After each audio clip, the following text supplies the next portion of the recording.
Գյուրջան Կասկադ 60 ամիս փուլային վճարում բազմաթիվ առավելություններ։ Տնտեսագետի ձեր մասնագիտացումը, նաև մասնագիտական հարցեր ուղենք հեցի առնչությամբ, վերջին որոշումը դրան էր վերաբերվում, ինչ սպասել, ինչպիսի գործընթացներ սրան կհաջորդեն ըստ ձեզ եւ նաև հենց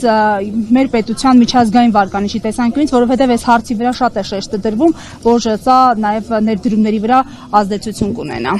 Նայեք, եթե ես լինեի օրինակ դրսից ներդրող ու տեսնեի Հայաստանում ոնց են խոշոր ներդրողին վերաբերվում, ես միանշանակ հաշվի առնելով Հայաստանի մնացած բոլոր տնտեսական թերությունները Հայաստանում ներդրում անելուց կխուսափեի։ Ինչ վերաբերվում է հեցին, վերջին իրանց շրջանի բոլոր գործողությունները մեզ համար ցույց են տալիս, որ իրանք այս ճանապարհով են գնալու, ոչ մի նոր բան չկա այն ամենում ինչ եղել է, նույնիսկ երկրի առաջի դեմքի մակարդակով արտահայտվել է, որ իրանք այս ամեն ինչը անելու են, կարծում եմ նոր բան դրա մեջ չկա։ Ինչ վերաբերվում է նրան թե հետագա քայլերը ինչ կլինեն։ Ես կարծում եմ ինքը նորից իրենց տրամաբանության շրջանակում իրանք շարունակելու են նույն գործողությունները, ենթադրաբար փորձելու են ակտիվը ինչ որ ձևով վաճառեն, ենթադրաբար դրսի գնորդի, թե ով կլինի դա չենք կարող ասել,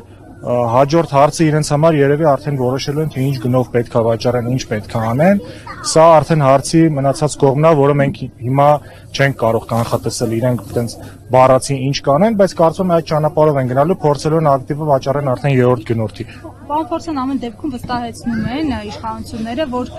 ամեն ինչ արվում է հանուն Հայաստանի Հանրապետության, որ չարաշահումներ են գտել եւ այլն, մի քանի էջով ներկայացվեց